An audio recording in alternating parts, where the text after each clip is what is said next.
Bienvenue dans le podcast de Stratégie Pharma Pro, l'émission qui éclaire les pharmaciens titulaires dans leur quotidien de chef d'entreprise multicasquette. Je suis Marianne Lechertier, docteur en pharmacie et diplômée d'un master spécialisé en management médical de l'ESCP de Paris. J'ai créé Stratégie Pharma Pro car après 5 années dans l'industrie pharmaceutique et 14 années en tant que pharmacien titulaire, je souhaite soutenir et aider les confrères titulaires en m'appuyant sur mes connaissances et mon expérience issue des deux mondes, industrie et officine. Stratégie Pharma Pro est une chaîne qui allie retour d'expérience, astuces, erreurs à ne pas faire, mais aussi des aspects plus profonds de votre quotidien, comme l'organisation, la gestion de vos équipes, le recrutement ou le développement personnel. Tout cela dans un but unique, vous apporter les outils pour devenir enfin le pharmacien titulaire serein et épanoui que vous méritez d'être. Voilà, bonjour à tous, donc merci d'être ici, c'est Marianne Lechertier sur Stratégie Pharma Pro. Je suis à nouveau avec Gérald Atmedi, aujourd'hui sur un thème qui est particulièrement d'actualité, qui est la digitalisation de l'officine. Donc Gérald, représente-toi rapidement et explique-nous pourquoi ce sujet t'intéresse en particulier. Alors, je suis Gérald Atmedi, je suis aujourd'hui le fondateur de PEDA Pharma. J'ai 20 ans d'industrie pharma, j'ai commencé en égroupement, laboratoire, répartition, j'étais le responsable du générique du groupe Alliance Healthcare. J'ai monté PEDA Pharma il y a maintenant 6 ans. Je l'ai monté avec des pharmaciens qui pratiquaient la PDA, qui étaient un petit peu seuls face à la profession, à la pratique, aux normes, circuit du médicament, procédures et autres. Et j'ai également, dans ma vie personnelle, eu besoin de la PDA pour un problème d'observance avec ma fille, qui était tombée épileptique à l'âge de 14 ans et dont l'observance était un gros souci. Et l'ensachage des médicaments nous a permis de passer le cap de la maladie et d'avoir une observance nickel. Aujourd'hui, à 22 ans, elle est belle comme un soleil et elle a pris le pas de suivre et de prendre ses médicaments. Super. Donc voilà. La digitalisation de l'officine, donc c'est un sujet majeur. Tout à fait. D'autant que là encore, le Covid a fait accélérer les pratiques. Alors la Covid, sous les statistiques dernières qui ont été données, qui datent de septembre et octobre 2021, l'Europe dans sa globalité a pris 5 ans. On a pris 5 ans d'avance, où on a rattrapé du retard, ça dépend quel sens on va le prendre. C'est-à-dire que par exemple, une personne de 75, 177 ans peut, avec sa tablette, aller sur Facebook, peut communiquer sur WhatsApp avec ses petits-enfants, chose que nous n'avions pas auparavant. Donc globalement, on a une avancée très très forte de la digitalisation, mais la digitalisation en pharmacie, elle est mesurée, elle est encadrée, on a un aspect législatif très lourd, et ce qui est normal, et nous sommes également des cibles. Il ne faut pas oublier qu'on a quelques confrères qui ont été attaqués par des hackers et qui se sont fait très rapidement et facilement attaquer et rançonner. On a aussi dans un autre registre beaucoup plus puissant les hôpitaux, parce qu'on sait très bien que la donnée de santé est un data extrêmement précieux et qui est également bien monnayable, notamment dans le dark web. Donc au-delà de tout ça, on a un autre phénomène, c'est que quand on a une pharmacie qui a un Facebook, certains le trouvent extraordinaire, très avancé, voilà. Mais quand on sait qu'on a à peu près 8 personnes sur 10 au comptoir, patient ou client qui a déjà un Facebook, si vous dites que vous avez un Facebook, il va vous dire oui. Enfin. Et alors, bref, il n'y a rien d'extraordinaire. Mais en pharmacie, ça peut l'être. Avec votre Facebook, vous pouvez communiquer sur des animations que vous pourriez faire, des entretiens, éventuellement sur la nutri, thérapie, micronutri, sur des animations sur les cheveux, chute de cheveux, voilà. Mais aussi, on peut communiquer différemment. Donc, on a l'outil digital, donc le téléphone en tête de liste, prendre un rendez-vous pour la vaccination, un rendez-vous pareil, toujours pareil, la nutrithérapie, un rendez-vous pour des personnes qui ont un cancer et qui veulent également avoir des renseignements pour tout ce qui est perruque, prothèse, et qui veulent un rendez-vous personnalisé. Voilà. Aujourd'hui, la digitalisation et les services se sont vraiment rapprochés. La livraison du médicament à domicile, elle l'est. Aujourd'hui, on se fait livrer. Ça s'est accéléré, hein, mais la livraison de pizza, ça a toujours été. Mais je ne sais pas si vous savez, mais en période de Covid, les magasins de bricolage vous livraient. C'est-à-dire que vous êtes habillé sur Bricorama ou Leroy Merlin, vous aviez vos meubles qui arrivaient chez vous. Ikea livré chez vous. À un moment donné, voilà. Donc aujourd'hui, et la livraison de médicaments a explosé. C'est-à-dire qu'aujourd'hui, pour 5 euros, 6 euros, 5 euros, on peut se faire livrer partout, dans les villes éligibles évidemment. Vous en avez même qui livrent en moins d'1 heure. Donc là, c'est quand c'est des urgences, quand c'est des produits pour l'oncologie qui nous arrivent en temps et en heure, un dépannage vraiment très grave pour une pathologie spécifique, un EHPAD ou je ne sais pas où, ou la douleur. Quand on est dans la douleur, on n'attend pas, on paye sur 5 ou 6 euros, et on sur 7 euros, je sais plus, mais entre 5 et 7 en moyenne, et on se fait livrer en moins d'1 heure. Donc ça, c'est des services, mais ça marche par téléphone. Donc un pharmacien qui a un Facebook, voilà. Après, vous avez l'évolution numéro 2 qui peut être éventuellement l'Instagram. Ben, je vous l'invite, il n'y a rien d'extraordinaire non plus. Vous êtes simplement dans votre actualité. Vous ne devancez pas. On n'est pas dans la crypto-monnaie. Okay, non mais voilà, donc on n'est pas non plus dans du métaverse. Avec le virtuel, on n'est pas là-dedans. Donc, on n'est pas du coup en avance sur notre temps. On vit avec notre temps. Et on le voit très bien, puisqu'il y a 30% des pharmaciens, 25% pardon, des pharmaciens, qui ont moins de 35 ans. Ils ont installé leur Facebook naturellement, comme vous à l'époque, certains mettaient un site internet, qui ne marchait jamais d'ailleurs, parce que très peu de patients qui allaient sur le site internet s'amusaient à visiter la pharmacie. Mais à un moment donné, voilà, l'appli mobile, c'est le site internet des années 2000, qui est efficace, qu'on a tous dans la poche. On peut communiquer avec son pharmacien. Donc voilà, donc la digitalisation, elle s'invite à la pharmacie, mais aussi elle s'invite dans d'autres professions dont on hérite. La digitalisation des factures. On n'est pas les premiers. Donc le comptable va vous demander à digitaliser toutes vos factures. Vous avez des laboratoires qui envoient directement la facture dans un espace cloud spécifique. C'est laboratoire en base compta, je sais pas quoi. De toute façon, ils s'y mettent tous. Maintenant, on reçoit, je sais pas, la moitié des factures sont sur les comptes clients des laboratoires et on n'a pas le choix. Voilà. Donc, il y a aussi des logiciels qui sont spécifiques. Et puis après, vous avez des réseaux internes qui existent. Certaines pharmacies, on met des Facebook. Et d'autres, on met des WhatsApp. Donc il y a le groupe WhatsApp de la pharmacie X et puis ils communiquent entre eux. Bon, aujourd'hui, on a des réglementations un peu plus dures, hormis la RGPD, sur les données personnelles des gens, du personnel ou des patients. Vous avez des logiciels ou des applis mobiles spécifiques, professionnels, qui sécurisent vos communications dans la pharmacie. Vous pouvez très bien communiquer entre vous. Vous pouvez très bien avoir un cahier de liaison digital. C'est-à-dire qu'en fait, il est accessible à tout le monde.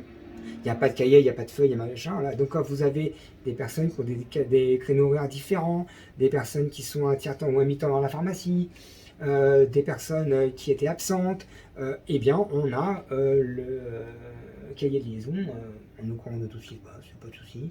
Donc voilà, vous avez aussi des chambres, entre guillemets, donc des chambres digitales dans lesquelles, dans une pharmacie, vous allez mettre le contrat de travail de votre collaborateur, vous allez mettre les feuilles de paye de votre collaborateur, vous allez mettre sa mutuelle, donc il vous demande plus rien, enfin voilà, alors ça paraît révolutionnaire, mais ça ne l'est pas du tout. Il y a énormément d'entreprises qui le font, la pharmacie n'y fait pas exception, ce n'est vivre qu'avec son temps. Donc ce n'est pas pareil, on ne devance pas. Donc moi, ce que j'invite souvent le pharmacien, c'est de lui dire qu'il fasse un 360 des produits numériques qui existent dans les commerces, soit satellites à la pharmacie, comme par exemple notre cousin l'opticien. Moi, des fois, vous avez des coiffeurs qui l'utilisent. Donc voilà, donc c'est des commerces avec une clientèle.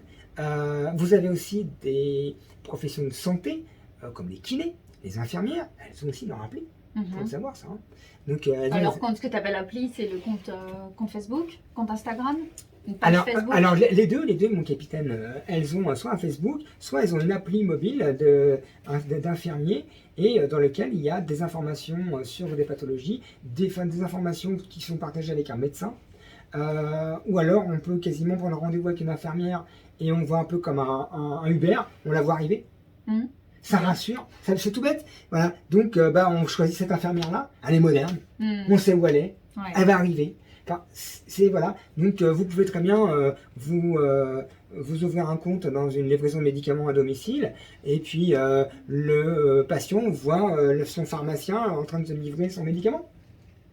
Il y a un dénué de sens. Donc aujourd'hui, ça permet également aux pharmaciens de rester en contact avec sa patientèle. Client, patient, client, ce que vous voulez, ça dépend comment vous le dénommez. Mais parce qu'il faut savoir qu'aujourd'hui, on a les générations, la X, la Y, Z, puis la Millennium. Parce que la Millennium, c'est 2000, mais 2000, ils ont 22 ans aujourd'hui. Hein. Ouais, donc, on est face à des générations qui sont nées avec toutes ces plateformes, exactement. Avec cette digitalisation et qui viennent peu à la pharmacie, ils sont pas beaucoup malades en général. Voilà. Et quand ils ont besoin de la pharmacie, tout de suite, comme quand rapide, ils ont besoin d'une pizza, ils ouvrent leur smartphone. Voilà. Exactement. Et ils ne comprennent pas pourquoi les pharmaciens n'y sont pas. Voilà, donc ils sont impatients généralement, cette génération, parce que ça va vite, ils ont tout au bout d'un clic, au bout du doigt. Ils ont été élevés comme ça, et ils ont un environnement technologique qui leur est propre. Donc, arrivé à un moment donné, il faut aussi comprendre cette génération. Après, vous avez des gens qui suivent les générations, qui vont avoir 30 ans, 40 ans, 50 ans, ils suivent la technologie. Donc, c'est vrai que quelquefois, quand on va voir un pharmacien, et puis qui vous dit, écoutez, vous pouvez rester chez vous, je vous livrerai vos médicaments. Écoutez, quand vous avez 3 enfants, qu'il y en a un qui est malade, mais pas les 2 autres, quand il pleut, ou qu'il neige, il faut mettre le bonnet aux 2 autres, les moufles, le caouet, il faut les mettre dans la voiture, il faut mettre le siège auto, puis évidemment, c'est des journées où il fait pas beau, où il fait nuit, où il pleut. Voilà, tout ça pour de la fratrie. Et quand on sait que pour 5 € vous pouvez vous faire livrer, attendez, c'est que du bonheur. C'est un service. C'est le prix d'un pain au chocolat. Je caricature, mais voilà, donc arrivé à un moment donné, ce sont des services qui peuvent être ponctuels. On ne se fait pas livrer des médicaments tous les jours, quoique. Mais ça peut se faire. Une communication également sur des services. Voilà. Donc l'avantage de la communication digitale classique, web, Facebook, Insta, c'est de dire qu'on existe, qu'on avance et que ça se passe bien. Après, on peut aller à l'étape du dessus qui est l'appli mobile. Donc voilà. Aujourd'hui, le numérique est très limité ou très caricaturé à la carte de fidélité. En pharmacie, la carte de fidélité, elle est sur un téléphone avec un petit code QR code ou un gen code. Voilà, bon, c'est un début, c'est pas grave, mais on peut aller beaucoup plus loin. Donc, mais en restant dans le périmètre de notre pharmacie, c'est-à-dire le monde du médicament et le service patient. On ne peut pas demain avoir une bouteille de coca accessible, c'est pas possible. Oui, non, il faut rester dans notre métier et dans ce que l'on a le droit de faire, mais tout en vivant avec son temps. Et oui, et on a des pharmaciens qui se sont battus, et j'apprécie beaucoup, j'en connais 2-3 qui sont battus, quand je dis battus, c'est battus, pour ouvrir leur site internet. Alors, toi, tu connais des gens des pharmaciens qui sont battus pour avoir leur site internet? Oui, au début, je connais même des pharmaciens qui se sont battus pour la télémédecine, vois-tu? Oui. Donc voilà, donc il y a des pharmaciens, donc on est dans le monde du numérique, digital, de loin de près, on marie avec le service, mais oui, il y a des pharmaciens, notamment dans le Nord, qui se sont battus pour créer leur site internet parce qu'il y avait la Belgique à côté qui le faisait. Donc à un moment donné, il fallait bien qu'ils se défendent. Vous en avez ceux qui l'ont fait aussi dans les Pays Basques. À un moment donné, il n'y a rien d'extraordinaire d'acheter un produit sur Internet qui finalement est un stock de pharmaciens. À un moment donné, c'est pas très grave. Mais ça fait partie aussi de notre vie. Aujourd'hui, Amazon a explosé. Merci la Covid. Amazon ne s'est jamais aussi bien porté parce qu'on n'a pas pu aller en commerce, on s'est fait livrer. Bon, tous les pharmaciens qui ont développé ce site internet, il y en a beaucoup d'inscrits, mais peu qui le font. Ça coûte très cher, c'est très compliqué, ok. Mais ça répond à une demande. Après, on peut être un peu plus petit. On peut faire du click and collect. Donc là, c'est un peu plus simple. Donc à un moment donné, les gens, ils achètent ou ils commandent. Pour ceux qui sont très frileux du click and collect, je vais les rassurer. En fait, le click and collect, ce n'est que des promis. Donc c'est pas compliqué. Oui. C'est la même logistique. C'est pas des médicaments, c'est de la parapharmacie. Et en plus, ils sont payés. Ils sont payés en ligne. Donc, Après, il vient pas, donc c'est pas un souci. On peut aussi le faire sur des ordonnances. Si le patient met son ordonnance sur une messagerie sécurisée, oui. On prépare l'ordonnance à l'avance et puis il va récupérer son... Voilà, on va livrer, Donc, si le patient ne peut pas se déplacer, on va lui livrer son... La seule différence, c'est que le patient ne connaît pas les promis. Parce que le promis, c'est un terme très B2B. Oui. C'est entre nous. Oui. Voilà. Mais par contre, si vous dites, moi j'ai une ordonnance click and collect, clic, hop, il va comprendre. Ouais, et c'est vrai. Oui. Donc, c'est qu'une question des fois de vocabulaire, mais aujourd'hui, moi je suis pharmacien, je suis moderne, j'ai click and collect. Le client, le patient va dire, il est extraordinaire mon pharmacien. Il fait ça depuis 10 ou 20 ans, depuis que la pharmacie est ouverte d'ailleurs. Donc, à un moment donné, il y a un extraordinaire. Mais, il faut rentrer dans ce genre de service. Il faut rentrer tout doucement dans le numérique. Donc, c'est pour ça que je dis, regardons ce qui est à disposition et il faut qu'il y ait 1 à 2 outils numériques minimum dans la pharmacie et 1 ou 2 services minimum calés sur des produits un peu modernes, dits modernes. Voilà. Donc la télémédecine, c'était pareil. Les premiers pharmaciens en télémédecine ont eu malheureusement quelques instances sur le dos, l'ordre sur le dos, quelques visites ARS. Dans les années 2019, qui n'est pas si loin, il n'y avait pas beaucoup. Moi, je me rappelle d'une statistique qui m'avait marqué, que je vais vous partager. Fin 2019, il y avait 0,10%, je dis bien 0,10%, 0,10% de médecins en télémédecine derrière les plateformes. Les plateformes, oui. Et puis après, ça s'est complètement démocratisé pendant le Covid. Et je vais donner un chiffre. Et on s'est rendu compte de... Tu sais combien ils étaient en avril? Là, je te parle de statistiques entre avril et septembre 2019. Non. Voilà, d'accord. Et en 2020, donc après le 16 mars 2020, la Covid, en avril, mesdames et messieurs, en avril 2000... Mesdames et messieurs. Eh oui, en avril 2020, devine combien il y avait de médecins en télémédecine. 53%. Ah oui. On est passé de 0,10%, 53%.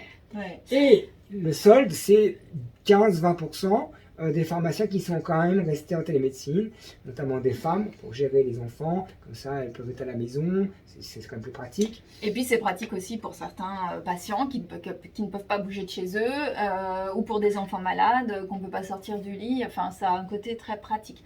Je vous invite par ailleurs à aller voir ma vidéo sur comment faire de la télémédecine en officine, où je vous explique tout mon parcours, comment j'ai mis en place dans mon officine moi-même la télémédecine en tant que pionnière en la matière, ça je peux le garantir, et où je vous explique à quel point ça s'est tellement démocratisé après le Covid que c'était même les médecins qui nous critiquaient au départ, qui critiquaient cette activité dans notre officine et qui le revendiquaient haut et fort, qu'il fallait surtout pas faire auprès de leurs patients, il fallait surtout pas faire de la télémédecine en officine. L'inconvénient du pionnier. Et qui suite au Covid en fait nous envoyaient carrément les clients faire de la télémédecine, faire des téléconsultations chez nous parce qu'ils étaient absolument débordés par la demande et qu'ils pouvaient plus gérer en présentiel leurs patients. Ouais, des médecins nous envoyaient plusieurs plateformes. Il y en avait qui étaient sur plusieurs plateformes. Comme ils avaient ubérisé ubérisé, c'est pas forcément péjoratif comme terme, mais simplement mis à disposition un nouvel outil de communication, de soins pour les patients. Bien évidemment, ça ne vaut pas le médecin qui regarde, qui touche. Les médecins n'aiment pas trop la télémédecine et on les comprend aisément. C'est plutôt orienté quand même à dominante bobologie, on va dire, ou alors quelquefois malheureusement des renouvellements d'ordonnances de gens très lourds ou des chroniques marquées qu'on connaît, ils connaissent leur pathos, ça bouge pas. Bon, c'est vrai que ça dépanne parce que avoir l'ordonnance, on ne peut pas se déplacer, ce genre de petits détails qui sont quand même sont pas anodins. Quand le médecin traitant n'est pas disponible, désert médical, plutôt que d'aller encombrer les urgences, on va faire une téléconsultation chez son pharmacien, ça peut dépanner. Et oui, donc c'est pour ça que c'est un outil digital, c'est un service qu'on a en officine. Alors c'est pas la salle d'attente avec le médecin, c'est quand même mieux que consulter dans son salon. si on a des outils quand même de mesure. Le pharmacien est là aussi pour assister le patient et le médecin, être aussi le lien sur l'historique médicamenteux, sur souvent, enfin moi je me souviens, j'étais dans une pharmacie dans un quartier très populaire, les gens ne parlaient pas français, donc on avait aussi un rôle d'interprète entre le patient et le médecin, et puis expliquer au médecin ce que le patient prenait, le traitement, voilà. Et oui, donc c'est pour ça, alors c'est un exemple, la livraison du médicament à domicile, c'est également une suite quelque part de cette télémédecine qui peut se faire à la maison. L'ordonnance arrive à la pharmacie, elle est gérée. Là c'est pareil, dans la livraison de médicaments à domicile, il y a aussi des règles, des sacs scellés, des surveillances, des trackings. Voilà, c'est pas une livraison de pizza, hein. Mais on garde le principe, on le transfère, on l'adapte, et on a demain une pharmacie qui peut satisfaire une partie de sa clientèle, qui est surprise d'ailleurs. Et un patient peut parler à son voisin en disant bah, écoute, ma pharmacie fait la livraison de médicaments à domicile, je ne me déplace pas. Ah bon, oui, ou la dernière fois elle m'a dépanné, ça m'a coûté que 5 euros. Donc j'appelle ça pour un pain au chocolat, donc c'est un petit peu cher pour pain au chocolat, mais ça donne une idée. Oui, c'est super. Voilà, bon, 2 pains au chocolat, 2 pains au chocolat. Et pour 2 pains au chocolat, tes enfants, ils sont soignés. Hein, donc c'est des petits détails. Donc voilà, restons en communication avec ces patients. Aujourd'hui, ça bouge. On a pris 5 ans d'évolution dans tout le numérique, dans le tout digital. On est beaucoup plus équipés. Un nombre incalculable également de foyers ont été équipés de ce qu'on appelle de laptops, des ordinateurs portables, avec des caméras performantes, avec le télétravail qui est arrivé et qui s'est instauré dans nos foyers. Aujourd'hui, dans notre entourage, qui ne fait pas de télétravail au moins une fois par semaine ou par mois? C'est rentré dans les mœurs. Voilà. Et tous ces changements sociologiques, on les a en pharmacie. Il ne faut pas qu'on les loupe. Alors, nos amis pharmaciens titulaires, confrères, consoeurs, vont nous dire tout ça c'est très bien, mais comment je fais alors que mon équipe, je suis déjà en sous-effectif? Comment je fais? Moi j'aimerais bien mettre en place tous ces services pour mes clients, mais la télémédecine ça prend du temps, il faut être formé, il faut que mon équipe soit formée, ça prend du temps. La livraison, moi je peux pas envoyer mes salariés livrer alors que j'ai du monde au comptoir, déjà que les tests c'est compliqué à mettre en place, la vaccination, etc. Donc comment fait-on pour s'adapter à ces nouveaux services qu'on aimerait bien mettre en place dans notre officine, mais sans désorganiser le comptoir? Alors, et comment ne pas péter un câble pour le pharmacien titulaire qui doit se transformer en Shiva? Surtout pas. Donc c'est évident que déjà en faisant les tests, on a délocalisé une partie du personnel sur le trottoir. Donc c'est pas pour les ramener, en mettre encore plus de personnel chez les gens à livrer. L'exemple qui est souvent mis à des pharmaciens que je peux voir, les pharmaciens qui veulent mettre en place la télémédecine ou qui ont mis la télémédecine, c'est un petit peu proche aussi, et qui ne font plus de télémédecine, il y a l'application web avec un téléphone. Vous prenez un téléphone, il y a l'appli mobile de Maya, pour ne pas les nommer, de CGD, mais vous avez aussi le Doctolib, enfin vous avez plusieurs plateformes de téléconsultation. À ce moment-là, ils vont téléconsulter, principalement chez eux, malheureusement, à défaut de la pharmacie. Ils reviennent avec un QR code ou à défaut, ils vous envoient l'ordonnance. Et à ce moment-là, vous avez très bien une gestion d'organisation. Ça ne désorganise pas, c'est de réorganisation d'organisation. C'est-à-dire que vous pouvez prendre une caisse ou un comptoir ou quelqu'un qui est un peu plus aguerri à ce type d'exercice, qui va gérer toute ordonnance qui vient d'une plateforme. Donc voilà, donc c'est bien une pharmacie qui gère la télémédecine et qui contribue. Après, la livraison des médicaments à domicile, c'est vrai que c'est un service qui a toujours été gratuit, que c'est un service que le pharmacien a toujours pratiqué. Certains l'ont usé, voire abusé pour se faire livrer. Ça se perd parce que ça perd beaucoup de temps, c'est pas rentable, c'est un peu difficile. Maintenant, on connaît le problème de mobilité de certains patients. Mais il existe des livraisons de médicaments à domicile. Certains sont payants, certains sont gratuits. Après, c'est à vous de faire votre marché. Mais vous pouvez très bien avoir un service externalisé par le biais d'une société. Ça se fait souvent. Si vous prenez par exemple Amazon, ou si vous prenez par exemple la Fnac, voilà. Ils ont un site internet avec une offre pléthorique dont une partie a été externalisée. C'est-à-dire, vous voulez un objet, Et cet objet, ils ne l'ont pas.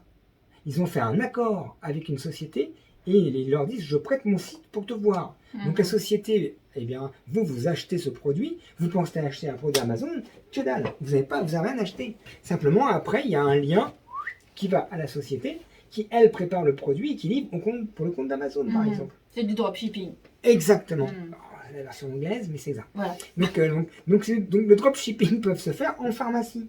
C'est ce que je dis toujours. On utilise les produits, les services, la technologie qui existe autour de nous dans un effet sociologique. La pharmacie doit suivre le mouvement social.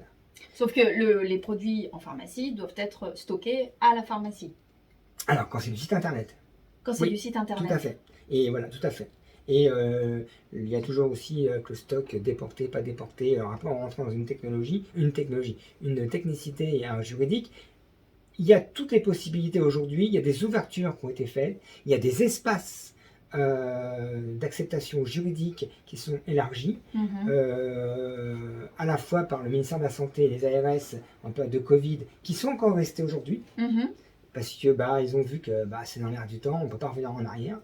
On a le Conseil de l'ordre des pharmaciens qui était quand même plus ouvert depuis quelque temps, notamment sur la télémédecine, on en a eu beaucoup moins de pharmaciens. Bien évidemment, il y a un cadre, on fait attention à notre profession, les débordements, les dérives de certains qui ont fait des tests antigéniques. Voilà. Il y a toujours ce cadre-là, mais le cadre est un peu plus large qu'avant. Parce que ça répond à un vrai besoin. Oui, un besoin. Et la pharmacie est un commerce essentiel. Et en tant que commerce essentiel, il est sur des influences extérieures. La Covid, elle a fait exploser le système. Donc la pharmacie, on lui a ouvert. On lui a ouvert des espaces. Au départ, on ne devait pas vendre des masques, je te rappelle. C'était encore une surface. Ouais, c'est interdit. Donc, voilà. Ce décret est tombé le 11 mai, un dimanche à 9h. C'est pas mal quand même. Donc on a découvert la pharmacie, les préparateurs qui ont des masques, c'était pas prévu non plus. Donc on a des avancées, il y a plein d'avancées comme ça, mais le numérique et le service doivent marcher de pair. Donc en simplifiant, il faut qu'un pharmacien voit ce qu'il a comme service, qui est à sa disposition, qui se complète ou qui fasse un dropshipping, donc qui fasse pour le compte de, sans nuire à son organisation, sans l'alourdir. Parce qu'avec la Covid, on ne sait pas ce qui... Voilà, on a atteint les limites d'un système, mais on ne sait pas demain, cette guerre qui est aux portes de notre pays peut aussi nous amener d'autres problèmes et donc alourdir de nouveau l'organisation de la pharmacie. Donc il faut qu'on ne fasse pas plus qu'aujourd'hui. Mais il faut qu'on s'adapte à des besoins, et ces besoins, ils sont extrêmement importants en matière de service. Aujourd'hui, nous sommes dans le service gratuit, c'est vrai quelquefois, mais dans le service. Et le numérique est le meilleur vecteur. Donc on doit être dans les deux camps. Après, on peut ne pas tout faire. Tu en as qui ont fait des lockers, les fameux caissons devant la pharmacie. Donc à ce moment-là, c'est un service qui vaut, je sais pas, on peut être entre 15 et 20 000 au maximum. Et il est dans la pharmacie, eh bien, tu ne perds pas tes clients, tu dégorges ta pharmacie, ça te permet d'avoir, c'est des formes de promis qui sont rangés, certains sont même frigorifiés, réglés à 7 degrés, qu'ils fassent 40 dehors ou moins 10 dehors, toujours 7. Donc voilà, ce sont des outils et des avancées d'aujourd'hui. C'est pas novateur. La pharmacie ne peut pas être trop novatrice parce que c'est pas son image. La pharmacie, c'est la sécurité. La sécurité, c'est fatalement pas l'aventure. Donc c'est vrai. Donc c'est vrai que quand tu étais pionnière de la télémédecine, il y avait un côté aventure pour toi, pionnier pour toi, certaines instances pour elle aussi malheureusement. Mais par contre un vrai besoin pour les patients. Contre pour les patients, rien. C'est il y a eu l'adaptation, elle est très rapide. Parce que tu as répondu exactement à une demande au moment où il fallait. Après, c'est vrai que quand on est dans les premiers de certains services, il faut quand même avoir une certaine résilience et essuyer les plâtres. C'est vrai que c'est pas donné à tout le monde. Mais aujourd'hui, la télémédecine, la livraison de médicaments à domicile, mettre des caissons dehors pour faire du service, prendre des rendez-vous, avoir une appli mobile, le pharmacien, vous pouvez le faire, ça ne nuit pas à votre organisation. Vous réorganisez, mais c'est pas une surorganisation, c'est pas une adaptation totale, c'est pas un changement fondamental de la pharmacie.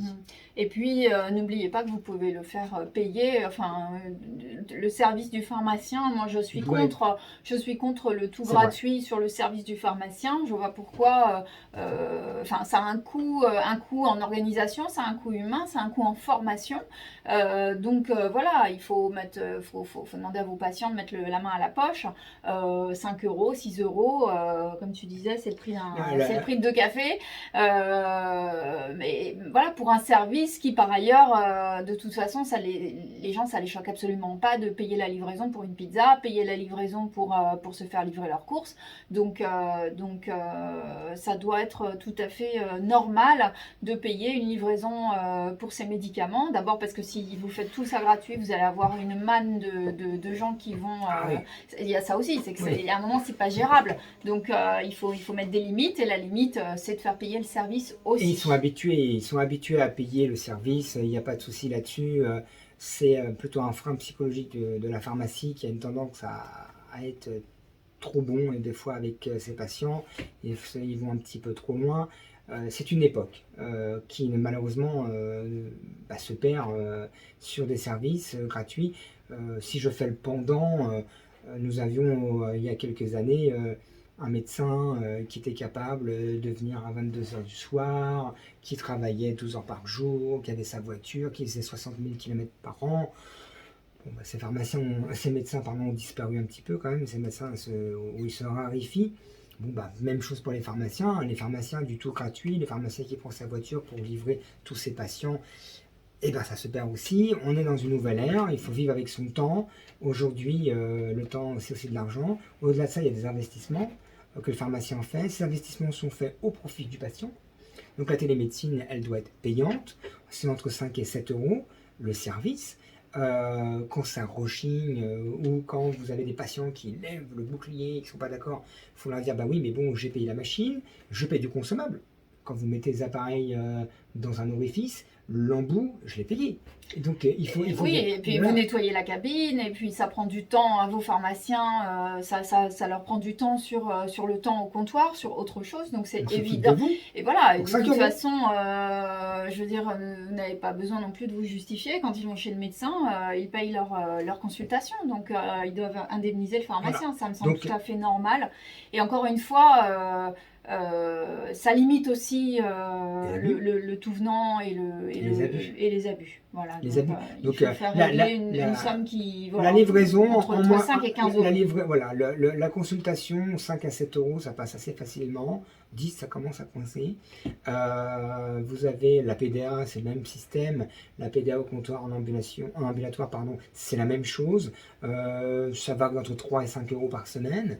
C'est gérable, beaucoup de confrères le font, et le font de plus en plus. Alors après, il y a un effet générationnel. C'est vrai que les pharmaciens, sans faire de discrimination, à moins de 40 ans, ils font tout payer. Ça passe globalement, et après, quand on vieillit, on n'ose pas, on se dit ça passe. Oui, ça passe.